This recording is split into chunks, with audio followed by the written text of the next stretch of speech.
Good afternoon, ladies and gentlemen, and welcome to another episode of Asaph Cafe. I am your host, Asaph Adonai. Let me check our time here. It is exactly 5:30. That'll make it a lot easier. Right on the dot. And our guest for this segment, I'm going to do a one-on-one with our guest here. Our guest is Marles Sparley. He is the creator and host of Trailers and Trash television show and computer show. Yeah. And he's on the cafe to keep me company today because our regulars weren't able to come. We had to tape this at a later date, so we're on our Vegas, New York set. It's a late night. Late night taping. Yeah. We Yeah. normally tape it in the afternoon, but we're doing a late night version, so it'll just be a one-on-one. And I want to let these people know, man, if they're in the Missoula area and they're looking for a cheap, affordable vacation to Las Vegas, get in touch with this man because he can hook you up. Look at this. This is beautiful where we're at here. I love this. This is awesome. This is our Vegas, New York set. This is great. Yeah. So I'm gonna start with a quick word of silence. Lord, bless this show. Amen. Amen. We always do that here. I'm gonna start out with the song I played on your show, Burt Bacharach's "This Guy's in Love with You," and I'll play it on this piano here. Oh, beautiful.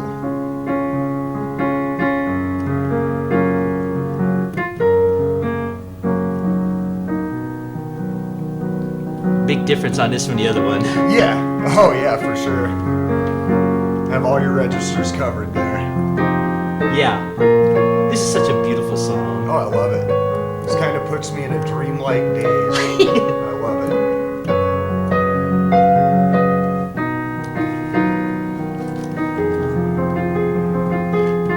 Well, just make yourself at home, my friend. Absolutely.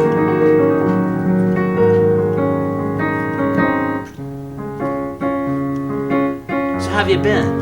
Oh, I've been good. Been a while, huh?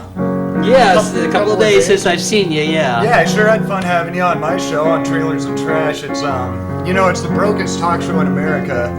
We'll talk about that too. I want your audience to know about that. Yeah, absolutely.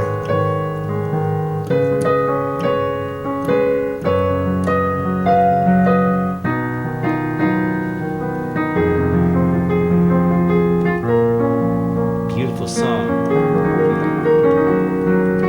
That was good. That's nice. And the conclusion. I like that. Thank you.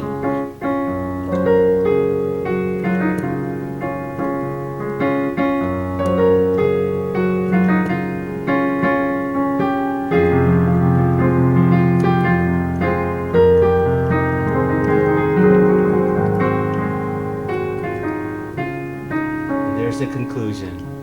That was beautiful.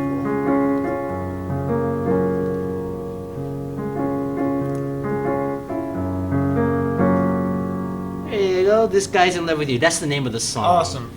It was this guy, not this guy. No, not this guy. This Guy's in Love with You. Gotcha. That's the name of the song. It was written by a composer of the 60s named Burt Bacharach. Yeah, Burt Bacharach's great. Yeah, but a famous trumpeter named Herb Alpert made it famous. Awesome. And it was pretty cool because, he took his trumpet at the end of singing it and he was playing that solo. It's just such a soothing, relaxing thing. That was written in the early 60s? Yeah. I Is think that right? Yeah. Something like, well, I couldn't tell you the exact year, but around the early 60s. When did you learn it? Oh gosh, I probably didn't start playing until around maybe late 70s, I guess. Well, you do it justice. Well, because I had to grow up, Yeah, I had to take time to absolutely. grow up, Don't we all? So when that song was famous, I was probably learning my ABCs or something at that time. Yeah, for sure. I wasn't even a thought in anybody's mind. You weren't a thought in your mama's eye there. So anyway, let's talk about the history of Trailers and Trash. Now that is your creation, right? Yes, that's my creation. So it streams live on YouTube.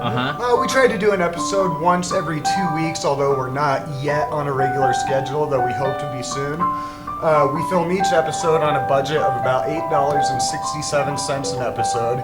So it is officially the brokest talk show in America. I like that concept, though. Absolutely. Yep, I've looked into it, and it's amazing to me how this technology that you used to have to go to, a television studio like this, and it was available to, a kind of a select few people, and now it's literally household technology. Anybody with the internet can broadcast from their home. Yeah. And I just found that to be so fascinating that I had to just kind of dive right in and play with it, Good for you. See what I could do.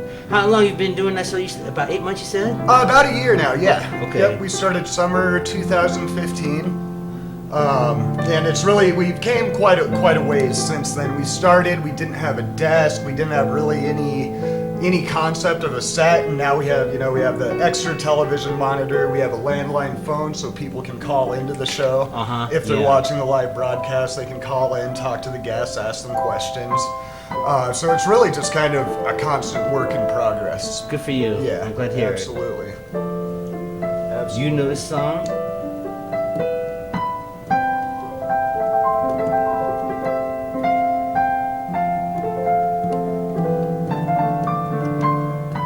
No, who is that? It's a movie.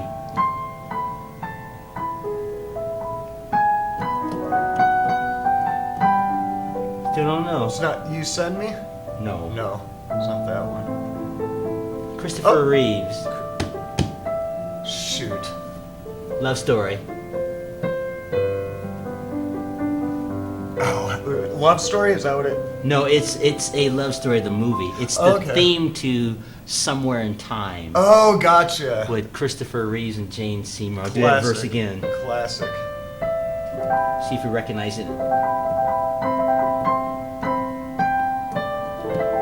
Recognize it? Not off the top of my head. My music trivia is a little bit rusty, I gotta say. Don't worry about it.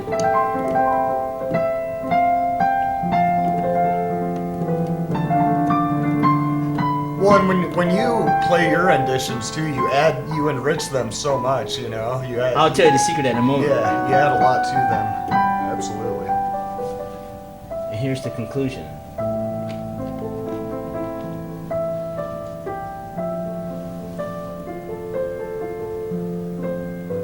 Isn't it pretty?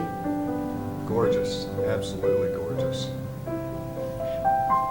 So that's the theme to Somewhere in Time. Basically, the synopsis of that film, Christopher Reeves is from the future. Mm-hmm. I don't know if you ever saw the movie or not, but at the very beginning, this old woman walks up to Christopher Reeves' character and says, "Come back to me." Mm-hmm. Oh, this wow. old woman. So what he does is he goes into his laboratory or his home. He strips himself, empties himself of anything from the future, like coins, pens, and things like that. So he can blend in. He empties himself. Yeah. And he puts the outfit on of the time where that woman's from. Mm-hmm. And then he goes back in time to rekindle the love affair with that old lady who is now young because he's gone back in time. And so they're just having a beautiful relationship throughout the movie. And what happens is there was a coin that he left in one of the pockets that he forgot to take out. And when he takes the coin out from the future, it plunged him back into the future and away from that lady. And he went into a state of depression, and he was not able to go back into the past again. So how did it end? Well, because this is a whole movie. So how it ends is she had already died at that time when he went back into the future. And he was in such a state of depression that he passed away, and so she's up there in heaven waiting for him. So it's like a happy end. Happy ending, yeah. Had a happy ending to it, yeah. Awesome. Christopher Reeves was a great actor, man. He was. The only Superman, really. And wasn't that Christopher Reeves, right? Yeah, Christopher Reeves. Well, they had two Supermans before Christopher Reeves. Mm. They had George Reeves in the 50s television version, the black and white. The old serial, yeah. The old serial. And then prior to that, they had another actor named Alan Kyle, I think was his name. Mm-hmm. The 1948 serial. And they didn't have the technology to have Superman fly in the air at that time, so what they did, they had a cartoon. Oh, when he was flying, it was a cartoon. Little drawing? A little cartoon drawing. Then when the cartoon would land, it would turn into the human. Very cool. So that's kind of a Superman trivia there. Awesome. But anyway, getting back to Trailers and Trash, so you created that show and started filming it about a year ago? Yeah, that's right. Just started broadcasting live on YouTube, like I said. Started out with just pretty much 2 chairs and no concept of what the show would be, and it's now starting to finally develop and come into its own a little bit. Yeah, I enjoyed being on your show there.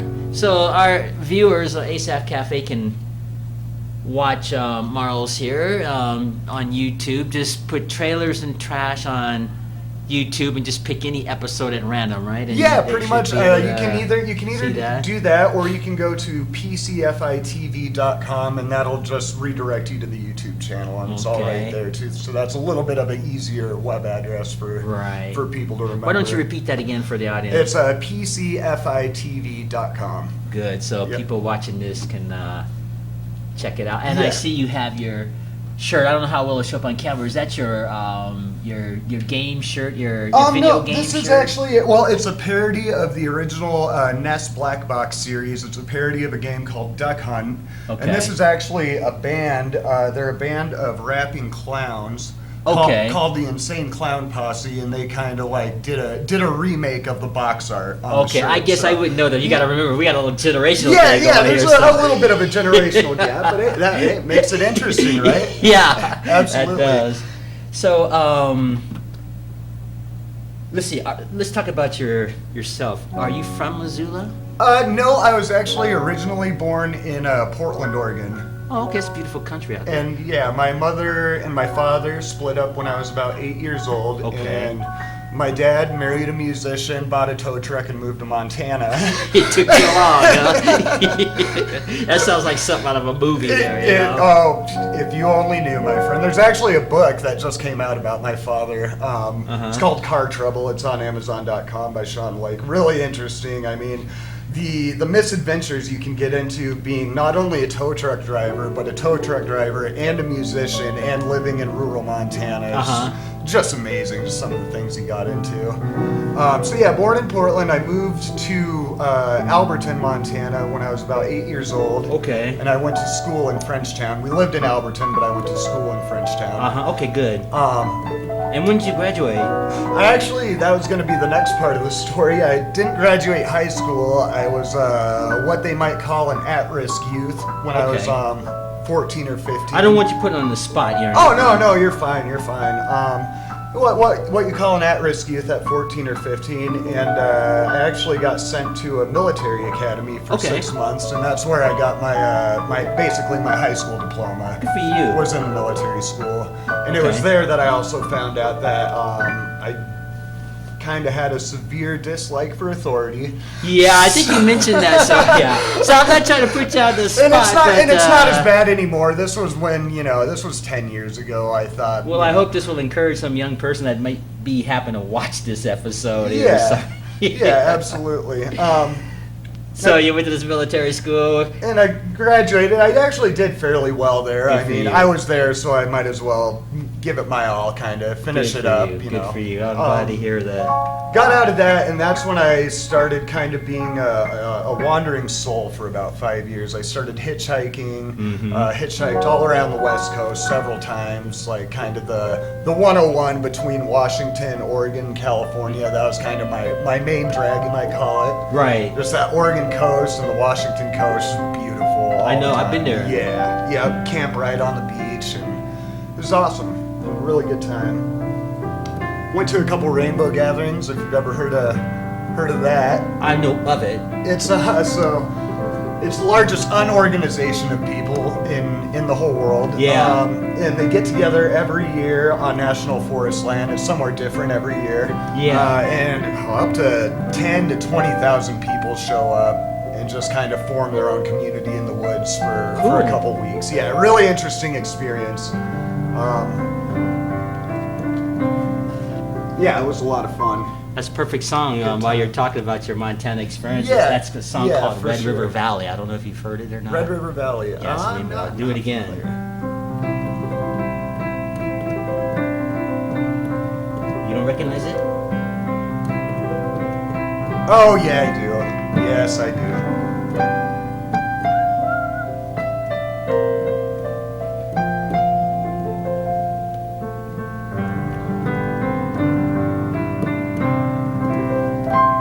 There you go. Oh, man. Red River Valley. Beautiful song. Love Yes, that, it is a love pretty cool that. song. It's a way cool song. Man, it sure is amazing to me how music has changed in the modern age. And Well, let how- me give you a brief history about music. You may have heard this, or maybe you haven't. There's basically 5 periods in music history that we're aware of. One was called the Renaissance era, Uh-huh. and that goes way back to something like the 14th Which century. was the Baroque was. Yeah, no, directly after first, that? no, it was the medieval period, and then they had what was called the Renaissance period, and then they had what was called the Baroque era, which was probably around 1600-ish, around there. That was around the time somebody like Bach came around. Bach and like I'll do a that piece party animal Mozart. You recognize this song? Have you heard it? Yeah, oh, absolutely. Many times. I'm going to stop right there. That is called the Prelude in C. That came out around the Baroque era. And then they have what was called the classical period, or the classical era, which was like Beethoven, Chopin. Oh, okay. You know, and all that's that. when the party animal Mozart Yeah. busted onto the scene. That Yeah, guy he was burst wild, onto the scene. wasn't Yeah, he was. He was kind of the first punk rocker. I guess you could call In it a that way. in his time. In Yeah, a for the way. classics. For the time, yeah. And then they have what was called the Romantic era. That was the introduction to, you know, the music that we currently have, because in that time zone of the Romantic era, they had like the Negro spirituals, which you may have heard of, the music of the 1910s and 20s, Louis Armstrong and the old jazz, and the slave music, I guess they called it. And it started to evolve until we had what was called big band music around the 30s and 40s, Count Basie, Duke Ellington. Which was the precursor to all pop. Yeah. Kind of, as we know And it. as that was expanding the big band music, they had what was called bebop. That was kind of a different form of jazz. It was like lightning quick. You know, every song, everybody took a Bebop, solo. and then they had scat, right? Yeah, Kinda in and then that it was same just vein. evolving. And then, of course, by the time the early pop music of the 50s came out, it put a lot of those big band musicians out of work. And the reason for it is because the early rock and roll music, Little Richard, Buddy Holly and the Crickets, that music was so simple. It just had like a verse, and then it had a what they called a hook or a chorus line. Verse, chorus, verse. And the kids ate that up. Yeah, And then, of course, a young absolutely. Sinatra burst on the scene then, too. And then eventually they had what was called the British Invasion. They had the Beatles. They had the Stones. They had the Association. They had the Mamas and the Papas. And just all those groups burst on the scene. Well, and what's amazing to me, too, is now just how music is being delivered to people. Like, recorded music used to be kind of a luxury. Yeah, item, see, and you now know, it's like I told you, in that day they had this big recording studio with a 24 track mixing board is what they called it at the time. They had a glass in front, so the band and the singers would be behind that glass, and a 24 track mixing board was here, and they had producers and stuff adjusting it and doing their thing. But now we got the computer age, so now we're you in the don't need all computer that age. stuff. Yeah, and people, like, recorded music is essentially free to listen to now, whereas it used to be a kind of a luxury item in, 30s, 40s, 50s. Yeah, it's just kind of common. But what that's leading to is a lot of these bigger and even smaller bands are getting a lot more creative with how they're making their money. Now you're seeing custom works of art. You're seeing a lot more like signed albums for $10 more, and you're seeing a lot more bands getting out on the road and touring. And Right. See, when I was working. coming up, before they had the computers, they had what was called a quarter-inch reel-to-reel tape. It was these cassette tapes that were like really Reel-to-reel, thick, that they did the reel-to-reel stuff. And the lifespan of those usually were about 100 years, and then they would transfer the music from the quarter-inch onto the 45 record. They used to have these little tiny records they called 45s, and the big ones. Yeah, were no, I all remember kinds the of 33s. them big old 45s. black discs with the hole in the middle. Yeah, that's so primitive compared to what's out there today, but that's the way it was at that time. I try to buy all my music on vinyl. I find the sound is superior. It's more of a nostalgic, I would say. And I was reading an article in the Rolling Stone, and it said that a high fidelity vinyl record player system is able to capture and play a higher range of noises than any digital format. That's that could be true there. Let's have some fun for a second. Tell me if you know this song. Of course. You know this one, okay? Secret Agent Man. I'll do a piece of.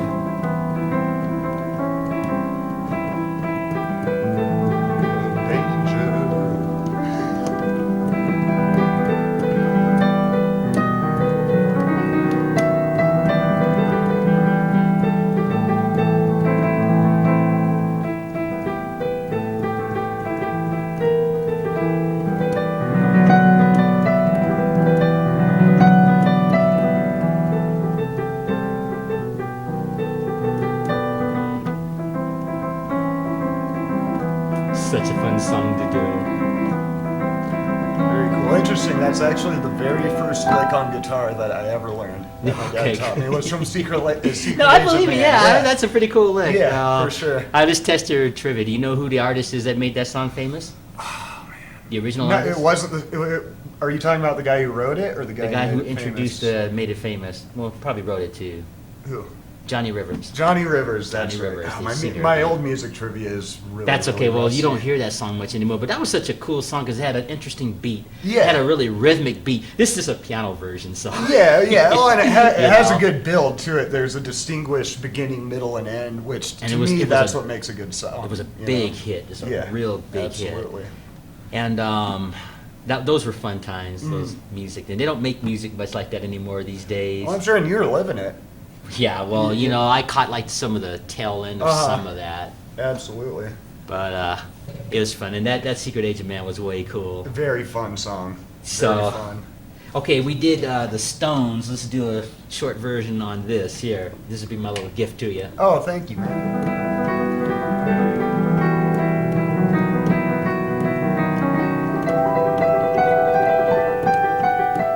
Now you can say someone did this for you.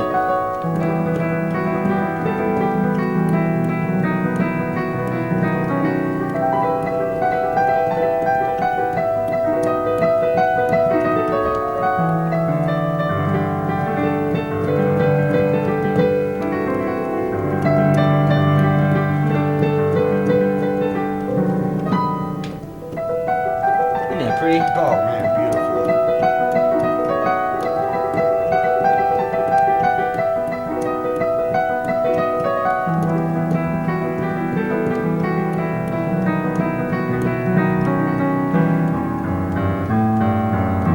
There we go. Very nice. And in conclusion.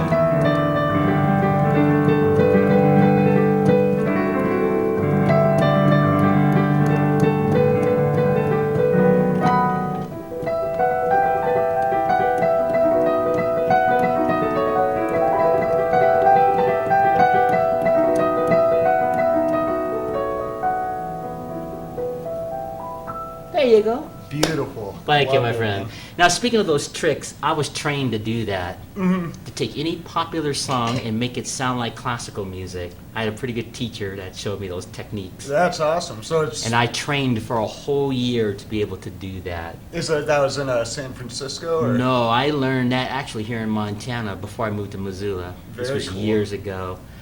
But I'll give you a demonstration. You ever been in a piano bar? You might hear something. They might do something like this. Let's take the Girl from Ipanema. I don't know if you know this song or not. They might do something like this.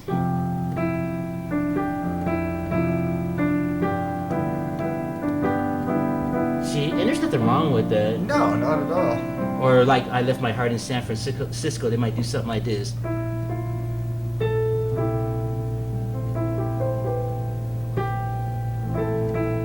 You know, something like that. Yeah.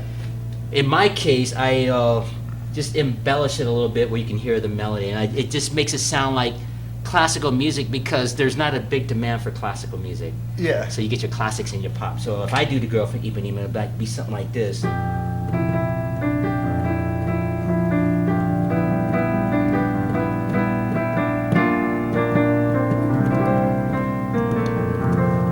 Something like Oh that. man, world of difference too. Yeah, I there's a mean, big with a lot of difference. those pop songs, they just get a little bit repetitive, and especially if you're playing them on one instrument. Yeah, you know? so it's, you know, in my case, the teacher had a teacher, let's just make fun with it. Because Yeah. I had a teacher that can play anything. Yeah, just This listen guy- to it and it was there. Yeah, And well, you he can- had a lot of sheet music out Uh-huh. too, but he wasn't necessarily playing what was written. Yeah. And that's one thing I noticed, and I just trained for a year.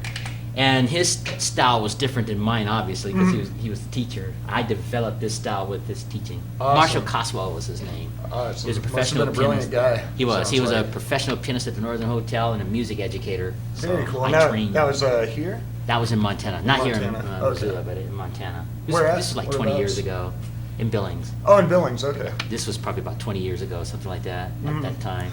So That's right, you worked in Billings for a while, didn't yeah, you? I played there for 12 At years. was that...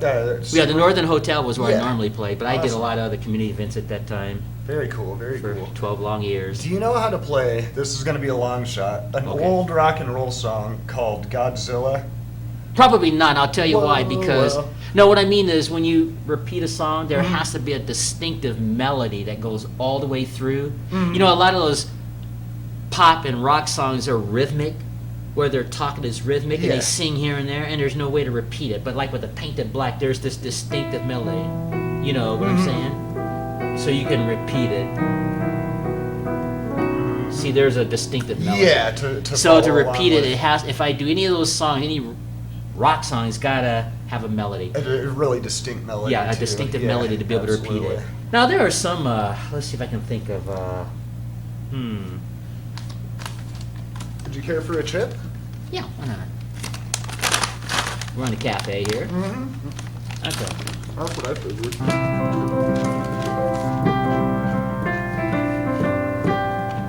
You know the song?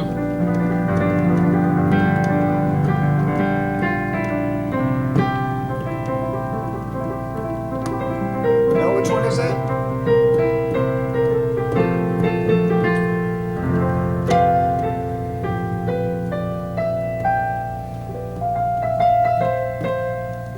Song Sung Blue. Beautiful. That's by Neil Diamond. Awesome. It probably goes way before your time too. Oh, a little bit. My dad's really into Neil Diamond. So. Well, I'm trying to think of some more modern songs that I'm gonna put together. Yo, you know, you're working current. on a rendition of a Wrecking Ball. Yeah, Is that it right? would be By something Hannah like this. Montana? Let's see. Coming at you like a wrecking ball. Something like this.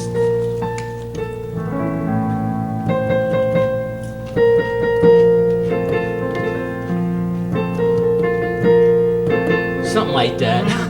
I'm working out Wrecking Ball. That's gonna be pretty cool to have a piano version when I get it like I really want it. I had a really wild New Year's Eve once where someone put that song on the jukebox at about 1 a.m, and me and my friend, we were having a night, you know, having a rowdy night, and we just started belting it, man. We had the whole bar singing along with us. Yeah, I saw the video to that, and this old man like they had to fan himself. Oh, thank God! Thank goodness nobody was filming us. Yeah, I had to go like this. You know, this is a true story. I was playing at the mall, and the manager, I won't mention his name on TV, he happened to have his little smartphone. He was taking a break. I'm not gonna even mention the story because everybody watching will go to the store. So anyway, he says, "Asaph, you want to see something?" And I thought he was gonna show me some old. He's like, "Take a look at." He didn't tell me what it was. He says, "Take a look at this." And it was Miley Cyrus swinging down the ball. I was like, I went like this, like. So she's a beautiful woman anyway. So Well, you're gonna notice if some girl 20 years old swinging down a pole in a birthday suit. If she's coming at you like a wrecking ball, you're gonna notice. You're gonna notice. So, and I was like, man, I can't believe this man's got this video here. I was like, myself. But no, that's a pretty cool song though, and for I guess the younger generation of people, I would think. Yeah, I don't think there's necessarily wrong with any of that. I mean, that kind of entertainment is probably something I wouldn't do. There's nothing wrong with it, but I think there's too much of it. Well, probably. And there's not enough alternative, you know. Yeah, but And that's what I love about your idea about rebooting the Lawrence Welk show. Is yeah, well, we're working on that. the world needs it more than ever, man. You know. We want to get a show where if you're not watching Miley Cyrus swinging a chain and a ball, you can, you know. I'm not going to say that's wrong. I mean, everybody's conviction is different, so. I mean, for $1 million, you'd see me swinging on a wrecking ball just like yeah, but so I don't think people want to see you and me swinging on that. I think they'd rather see her. No, probably not. But I'm just saying, if there's someone out there that offered me $1 million to swing on a wrecking ball, then I would, you know, I'd probably. Well, at least do you it. get your trailers and trash show. I'd probably do it for $20, you know. What can I say? Yeah, maybe 25 for me, yeah. Since I'm a little older. Yeah. No, you got your notes here. You wanted to comment on some of those notes there. Oh, yeah, let's see. We pretty much have covered almost everything except for social media. Now, you're on Facebook, is that Well, right? I am now, but see, from my point of view, it's relatively new because, you know, I noticed the younger people can adapt to that quicker. It's like Star Trek, you know, the Borg? You will assimilate. Yeah. You know? Yeah. It adapt real quick. Yeah, it's just... You know? What gets me about it is everybody says that it's necessary now. I think it is to a point. Well, let me explain what I mean. You don't have to have a smartphone. You don't have to have a laptop computer. I understand that. But if you're going to function by the standards of society, I think it's good to have that. You need to be connected, but That's what I'm talking about. I don't think you need to be that connected. There's Well, you don't want to be very sitting little in front of Facebook for 10 hours a day. I understand absolutely, that. absolutely. And they did a psychological experiment on about 150,000 of their users back in 2012, where they manipulated their news feeds to show either more positive or more negative posts as a method of studying nonverbal emotional contagion. So that's literally, your emotions being tampered with. Okay, yeah. But no, I see your point, that's too. That's kind of what got me. I think there has to be maybe boundaries, balance, whatever. I don't know. But I got it just to sort of keep up somewhat by the standard and to be able to function. Because I had lost a lot of work in the piano world because they couldn't reach me through the modern technology. So now I've got that's the shame of it. I know. It's become it just is so what necessary. it is. I saw, when President Obama went to Vietnam recently, I was watching the world news and they had probably thousands of people to see the president. And I looked at this and I noticed that almost everybody had one of those smartphones and they were... And that was in Vietnam. I thought, okay, if they can do that in that part of the world, I guess we're going to need it to keep up. That's all I'm saying. I'm not... if you wanna live in a cave or whatever, fine. God bless you, absolutely. but just to keep up. That's all I got it. It's just like anything. Some people can handle it, some people can't. And I guess I'm just one of those people that can't. And I haven't found it's hindered my ability to be connected or stay in contact with people. Yeah, like I said, you don't have to have it. It just makes life easier by the standard here. That's absolutely. The standard here.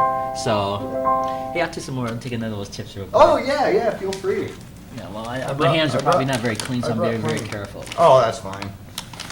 You've seen my house. I'm not worried about cleanliness. No, but I've been on a public bus. You handle those rails. Yeah. Okay, Bobby, let's see you take it. If I got a little germ on my finger, I think I can handle it. Yeah, absolutely. But we're having fun. 35 minutes have already passed by. Oh my goodness! How can you fast believe that? It just flies right by. It does. Oh, the reason I was asking about Godzilla, I just had a really funny idea with the green screen. You could kind of.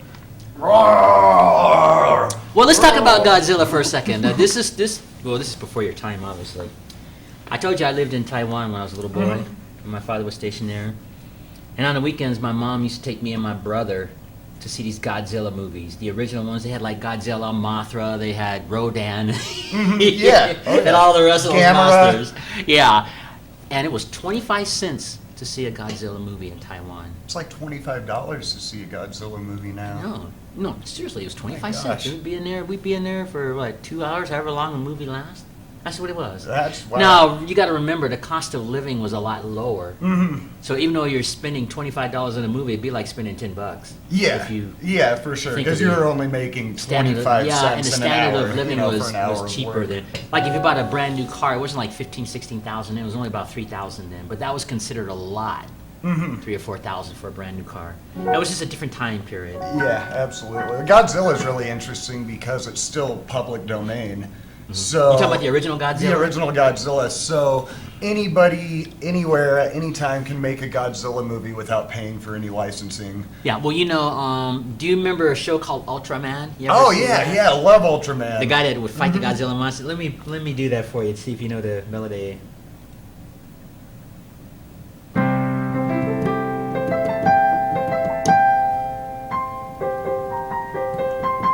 Remember it? I remember. Yep.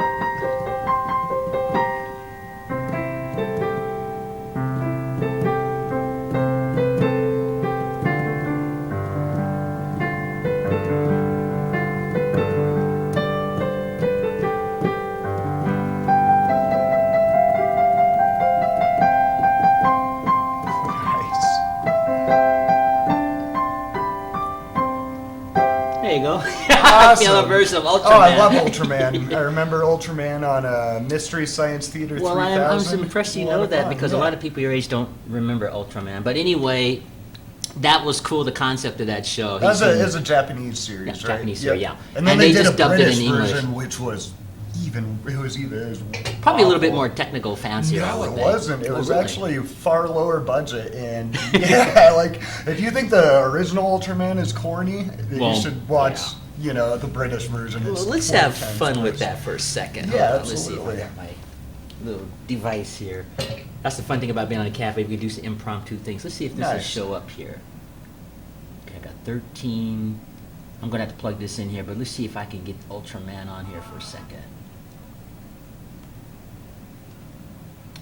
When this thing gets down to about 20 and so on, it gets a little cheesy. Let's see if I can get it on here real quick. Yeah, Ultraman Gamera was another really good one. You remember Johnny Sacco and his flying robot? Yeah, that's my roommate's favorite. Okay, we'll talk about that in a moment. Absolutely. I'll play that for you too. You know that theme? Of course. Do you really? Wow. Hey, That's amazing. I looked at every Godzilla movie in the world when I was a kid. You got to remember that was my era. Remember that? Oh, very cool. Yep. Okay, let this Yeah. warm up for a second. I'm gonna speed it up to. Well, let's get some of this theme music. See if it'll. Listen to that music. Great. That was so funny. Let's see if it'll pick up. Can you see it on the screen there? Isn't that cool? Yeah, Ultraman's awesome, man. Yeah, he was so cool. But that's my era, though. When this was in its heyday. See. Now I'm gonna speed this up real quick before the batteries die. Now I looked up these people recently on Wikipedia. They're all like in their 70s now. This is when he first fights Bimlar. Yeah. Yep. See Yeah, if we great can get some show. of that. Great Get some old of this show. out. Yeah, Ultraman. Yeah. Okay, we're running out of Where, energy. they didn't actually broadcast that in the United States. No, that for- was shot in Japan, for a and when really long time. when it came to the United States, it was dubbed in English. And dubbed horribly. well, I know that's the way it was at that time, and that's what was fun about those kung fu movies. You ever watch those kung fu movies? It's like the words don't match the mouth. It was so Yeah. funny. Well, and nobody gets that joke anymore when you say, "Look out, it's Godzilla." Yeah. Well, you got to remember, this is 2016, different era. Yeah. Ultraman came out in 1966. Yeah, it was a ways So, ago. It was yeah, a ways it's like ago. 40, 50 years ago. And and even Star Trek is like about 40, 50 years old now. Yeah, that Star Trek was 64, I think. Yeah, 64 let's to do some Star 66. Trek for you. My version.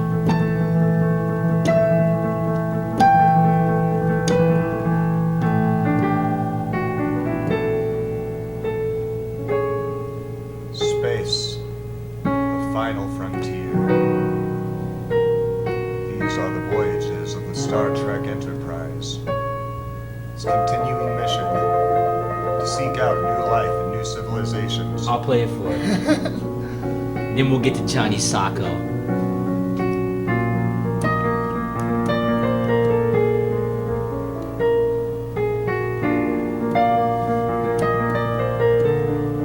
It's a fun song. Do you know the Next Gen theme?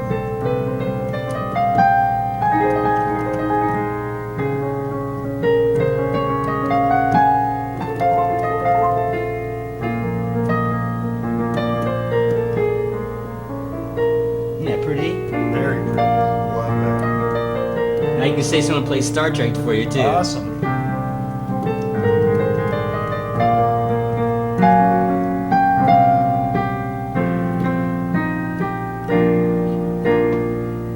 That's my version of And Star there goes Trek. the ship. Yeah. That's my version of it. Awesome. And very cool. Have you heard any of Mr. Spock's albums? that no, he's I know released? of it, but I mean, I don't think I'd be able to play anything on it. Or It's whatever. pretty funny. You ought to give it a listen one day. It's all on YouTube, Mr. Spock's music. You might know this one.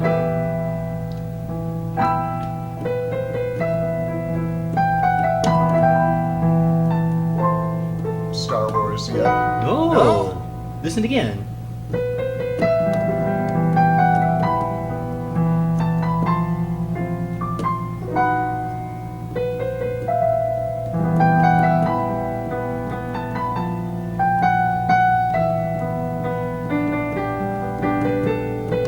You don't know it? Which one is it? Johnny Sacco. Johnny That's Sacco, the theme that's is right. Johnny Sacco. that's I'll do right. it again. See, I'm not as familiar with Johnny Sacco as I am with Ultraman. Johnny Sacco was kind of like the Western Family Ultraman. Well, let's You talk know? about the synopsis of those shows. Ultraman, basically the premise of that show Ultraman's from the 40th galaxy on a planet called M178. Yeah, it's beautiful this time of year. Yeah. M78, it is, really. And Bimlar escapes, and he goes through space, so Ultraman's on a ship. And what was funny about that is how can a dinosaur like Godzilla fly a spaceship? Anyway, he's flying a spaceship, right? Let's think about that. We don't really know how intelligent Godzilla is. Yeah. All we know is that he likes to rampage and destroy, but there might actually be some like real things going on up there. Well, okay, if you talk about the history of Godzilla, there was a movie called Destroy All Monsters, famous Godzilla movie. And then there was a Godzilla movie with the actor Raymond Burr, who plays Perry Mason. I don't know if you would know him, but you know what was funny about that is you got all these scientists in Japan, right, trying to figure out how to stop Godzilla, and they couldn't figure out. And they send this one guy from the United States who isn't Asian, and he figures it out. But that was television. What was it? So, how did he figure it out? What he ended up having to do? If I can remember, I think they had some acid or something that they did something to the effect that killed Godzilla. And it was always the same plot. There was always one guy from the United States who could figure out what the officials and the authorities in Japan... Or figure out how to control them and guide them to defeat the other monster. And it's like the same plot, right? Yeah. So getting back to Ultraman, at least that made some kind of sense in a little way. It did, a little bit more. So anyway, he's chasing Bimlar through space, and Bimlar decides to go into the Earth's atmosphere. So Ultraman's flying after him, and he goes into Earth's atmosphere. And of course, the Science Patrol is going to send someone out there when there's these ships in space. So Hayata is sent out there. See, I've got this all memorized. Hayata is sent by the Science Patrol to check it out, and Ultraman's ship crashes into Hayata's ship, and it kills Hayata accidentally. Oh man! In the pilot, that one we showed you earlier. So Ultraman feels really bad. So what Ultraman does is he's going to take and sacrifice his life and give his life back to Hayata. So they become one. So Hayata gets to live. And then when Hayata gets in trouble, he pushes the beta capsule, he turns into Ultraman, and they're one anyway. Man, I had no idea Ultraman had that much plot. That was the original plot of Ultraman. For the first movie. For the first pilot. The first pilot of Ultraman. That's right. And of course, since Bimlar showed up on the Earth, the first monster, then next episode all the other monsters like Godzilla start showing up. Yeah. And when the Science Patrol couldn't control the monsters, then Hayata would turn into Ultraman. Where Godzilla got really bad for me is when they introduced the son of Godzilla. That cute little... That was kind of a little corny. That's when it got, just... Now let's talk about Johnny Sokko. Let me do it again and see if you recognize it. I'll play it again.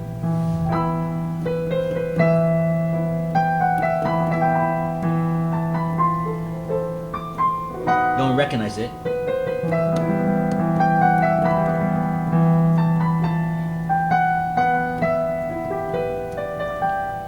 I do now. Definitely rings a bell. For sure.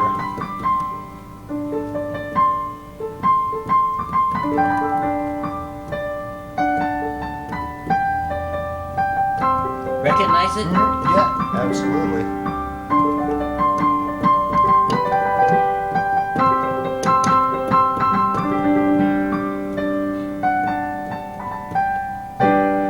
That's the thing that Johnny Sokko was flying a robot. Now, the synopsis of this show, there was this gang of, like this bad organization, sort of like Super Friends. You remember Super Friends? Yeah. They had the Legion of Doom. Yeah. Well, there was this bad organization. And why is it always Japan? But anyway. There was this bad organization, right? And they were the ones that were funding a program to build this giant robot. And they were going to use that robot to conquer the world and destroy. That was the original plan. The good guys didn't build that robot. The bad guys were constructing it. That's right. And the good guys subverted the robot. Yeah, what happened was there was this kid named Johnny Sokko who was on this ship, like a cruise ship. Yeah. And he becomes friends with a government agent on the ship. And so, he's just, Johnny Sokko's just a kid. He's just a kid, yeah. He's just like a kid. 14, 13. No, he was younger than that. He was like 10. Oh, 9 or 10. Wow. Just a little kid. So, the ship goes down, like the Titanic. Yeah. And the government agent ends up saving Johnny Sokko from drowning. And they float off into this island where those bad guys are building that That's robot. Where the big secret giant so then, the secret gets out. The government agent has to tell Johnny who he really is and stuff. So he protects the little boy. because the bad guys were trying to kill that little boy and the government agent. They don't have no mercy. Bad guys never have mercy on anyone. They just kill anybody. Yeah, in the movies anyway. Especially in Japan. Yeah. So I wonder what the Japanese people think is like Tokyo's always the main city in these movies. Yeah. But anyway, so the government agent is protecting Johnny Sacco, and they go into this laboratory, and there's this one scientist in there who's really a good guy. Mm-hmm. He tells this government agent, look, I'm the one who created this robot, but the bad guys made me do it. Yeah. And I really didn't want to do it, but he had no choice. They'd like kill his family or whatever. Yeah. So this scientist says the first voice that goes into that robot will control that robot. The very first voice that robot hears, because it was on the verge of activating, it needed atomic power. And it to activate. ended up being young Johnny Sacco. And young Johnny Sacco was walking around that laboratory, and they had a watch. And Yeah. he's like, giant robot, move forward! He just spoke into it. And that activated the robot, the sound of his voice. And that robot starts moving very slow at first.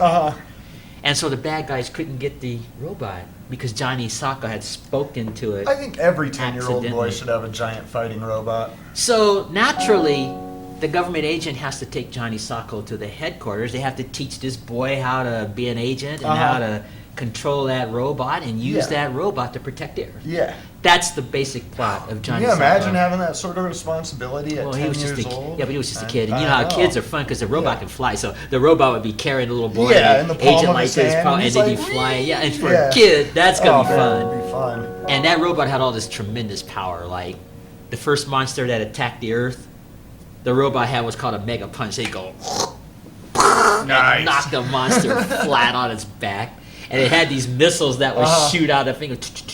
So the little boy go, okay, giant robot, use the missiles, and that robot would be just making those robot sounds. Well, and they incorporated a little bit of personality into the robot. Yeah, too, they didn't did. Yeah, Made as him the series kind of went a on. friendly oaf, I guess. But for those Ultraman Johnny Sacco fans that just may watch this and not know the basic plot, that was the original plot of Ultraman and Johnny Sacco. I used to watch all Awesome. the show. Yeah, big I fan. looked at nobody on this planet watched Johnny Sacco as much as I did. Wow. Wow. And now you said you were stationed overseas at the time? I lived in Taiwan, Yeah, so in you Taiwan, look at so a that lot of those kind of movies. Yeah, and because stuff. none of that stuff was in the United States No. at that point. I mean, things were still sour between the United States and Yeah, Japan we, a little bit after World War II. At Yeah, that we point. were in Taiwan, I think, like 1964. At that time, Ultraman didn't come out till 1966. But they still had the Godzilla movies and things like Yeah, that, so. absolutely. I'm just doing some chords now as we're talking. Awesome, very cool. We got about very 10 cool. minutes left. This is fun. So we got to Awesome. talk about everything you want to talk. Very We got to talk on the cafe about Ultraman and Johnny Sacco, which is something I don't get to do much in science fiction. Yeah, oh gosh, I'm a pretty know. big science fiction guy. Love comic books. Well, if you ever- Spider-Man's my favorite. Yeah, let's for have sure, fun with it. For sure. Oh yeah, now you're talking my language. Yeah.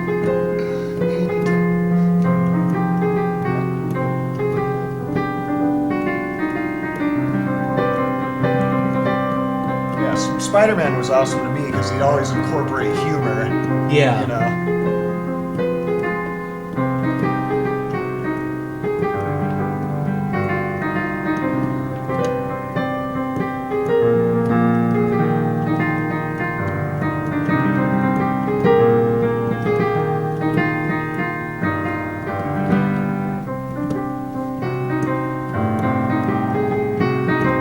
I'm sorry. No, that's good. This is good. I love it. Makes me want to start crawling up the walls here.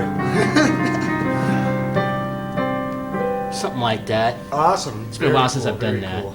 But I'm dating myself because, see, I remember when the original Spider-Man, that Spider-Man cartoon came out. The cartoon, then there's a live-action series, and there's actually... Well, there were several Spider-Man series, actually. The actor on Sound of Music, Nick Hammond, he was the first Spider-Man Oh, on wow. television. He was the first Spider-Man on the ABC series. And there's a Japanese live-action series, Yeah, too. and that was kind of, the effects weren't that good at that time. It was pretty much Ultraman, but with Spider-Man instead. Yeah, you and, know? and when he would shoot the webs, it just looked like a bunch of ropes. It didn't follow the comic books yeah, like at all, but it's fun to watch. Not to pick on Nick Hammond, he's a fine actor, Yeah. but that Yeah. they didn't have the technology. Yeah, And simple as that. so, but anyway, they had these Spider-Man, and getting back to what I was talking about the Godzilla movies. I'll get my train of thought there. That's just the way it was. Yeah, you know? yeah, absolutely. Johnny Sacco. But it did have a plot. Both of those had a plot, like I said, in case people watching this don't realize that. They just turn on their TV, see Johnny Sacco and his robot or Ultraman. And And I think of the TV show. with They a don't lot think of that, of the plot. with a lot of that sort of programming, that's kind of the way it is with people. They don't think of the plot, Which, I mean, in like the solid pilot's good, but then every episode gets pretty similar, you know? Yeah. Pretty Now, you know, Ultraman eventually loses his final fight. You know when the series ended? I didn't know that. Yeah, I'll show you the fight scene at the end of that. He Because lost? as the series was progressing, it was getting more fancier, you know. Yeah, more higher budget. And Ultraman should have won that fight, but the reason he lost that fight is because he got caught off guard with a weapon that the monster had when he should have been more paying attention. Oh my goodness. And he wasn't paying attention. He wound up losing. I'll bet a lot of people were upset about that. Well, yeah, but it had a happy ending still because he was fighting a monster called Zeton. And this monster was one of those kick behind monsters. He's like boom, boom. He made all these sounds. Yeah. You know, kind of thing. Yep. And Ultraman did all his tricks like the little cross. Oh yeah, all his And the like, hand all stuff. his sign language. And that monster would just stand there and go like this, and the shield would go around it. I never really understood. I'll show you that. What was the point of all that? That was Ultraman okay. did? If you read the history of Ultraman, it was just a mild form of martial arts. The actor that played Ultraman was a suit actor, is what they called him. A suit actor. A suit actor, which is You wear a costume. Nobody knows who you are, but they know what you do. Like Yeah. Ultraman and maybe some other characters in Yeah. costume, like HR Puff and stuff. I don't know if you know. oh yeah, absolutely. Okay, puppets, you know, live. That's so anyway, a good theme song there, the HR Yeah. Puff and stuff. I love that one. You know what that's from? What is That's it? from a classical piece called the Surprise Symphony. Is that I'll play it right? for you. Yeah, Haydn. Here's how it goes. You recognize it here? Oh yeah, just a little bit slowed down. Than, Yeah, than that's how it is called in the theme Surprise song. Symphony. So when they did HR Puff and stuff, they just speed it up. Hear that melody? That is probably my favorite children's television theme song, with the- hands down, out of all of HR them. Puff and stuff. Yeah, but that's the Surprise Symphony is the theme. But getting back to the suit actors, they had suit actors in, and you didn't know who they were, but you knew what they did. Yeah, for sure. So getting back to Zeton here, he defeats Ultraman, and how he does it, when Ultraman does all his tricks, the shield protects the monster, and then the monster was like doing some of the moves that Ultraman would do on the monsters, and he was throwing Ultraman around, and Ultraman would tumble, and he'd get up, you know, and try another trick, and nothing worked. Finally, the monster had like these little rays that came out of his fingers, and it hit the warning light. Oh, son of a And gun. damaged the warning light, and after the second zap, Ultraman's power was gone. Well, you'd think they would have had the warning light, maybe not. It started right front blinking. and center, though. Well, yeah, but see, if you read the history Like of I would Ultraman, have had it that's right here, somewhere where you're not going to get hit. You but know? that's that was connected supposedly to his heart, Oh, okay. and so when his energy, he had a lot of energy until he went into the Earth's atmosphere, and then his energy would start to diminish. That's because of Earth's right. That's atmosphere. right. So he'd get all tired and stuff. yeah, then and he'd he get had all to fly up to the sluggish. sun to get the energy Yeah, and recharge, he'd come back. power up and Yeah. come down and. So that monster, after fighting Ultraman for a while, he started getting weaker, and the warning light was flashing. That monster took the rays and hit that warning light. After the second hit, Ultraman went down. Oh my goodness. He's down like this, and the monster is hovering over him, and he's dreaming of past fights while he's unconscious. The monster is, or No, The Ultraman. He's dreaming yeah. of past fights, and that monster's just sitting there. Then he starts destroying because he knows Ultraman's out of the way. Yeah. And Ultraman couldn't hear anybody. He was out unconscious. So then another Ultraman from M70 flies into the Earth's atmosphere and picks up Ultraman and puts him into that ball that they had at the beginning of the series. Yeah. And so that was his superior. And so then Ultraman's light recharges inside the ball. And his boss like, I want to know why you allowed that monster to get the best of you. Your powers are more superior to his. I know that, sir. And Ultraman's like, I couldn't help it, man. Yeah, he's I like, didn't he try caught to- me off guard. I didn't try to get my butt kicked. So after he gets reprimanded for losing the fight, in order for Ultraman to continue to stay on Earth to fight, he has to go back to M78 and replace that warning light, so he'll be able to fight. Oh, gotcha. So what he does is they fix it so that when Ultraman leaves the Earth, Hayata's not gonna die. So they show the ball going up into space, and the Superior Ultraman pushes the ball into space, and then Ultraman comes out the ball, and they both fly into space to get his, so he can go get his warning light fixed. Well, yeah, it's so just it had like, a happy ending, even though he lost. You know, the if your fight. brake lights are out in the car, that's all it is. They're not going to let you drive on the road. So yeah, so that's the conclusion. I'll show it to you as soon as we finish taping this show. Cool, And if you have time to do show 2, we can do another one.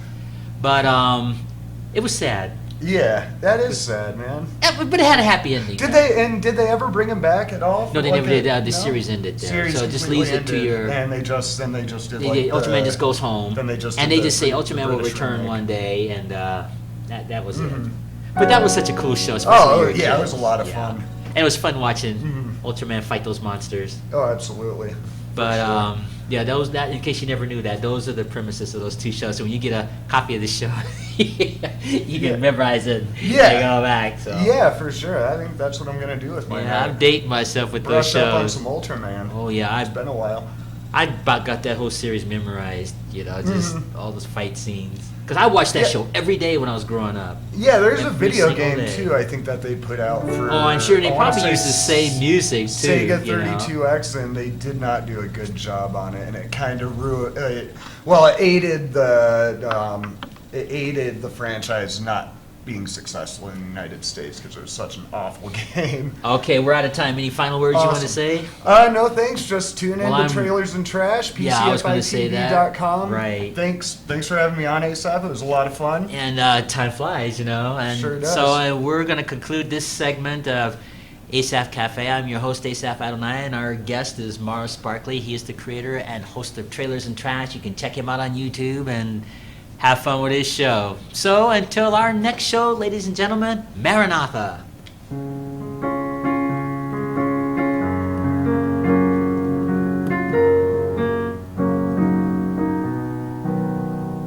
That's how we end this show. I play that and freeze on that chord. Lovely. Well, make yourself at home. Just relax. I'm going to turn this off, and I'm going to set it up. And if you have time for a second show, you're welcome to be part Probably of it. not. I actually have somewhere I have to be at 7, but I definitely want to come back and do another one at some point. That'll be fine. Well, make yourself at home. Cool. Set this down.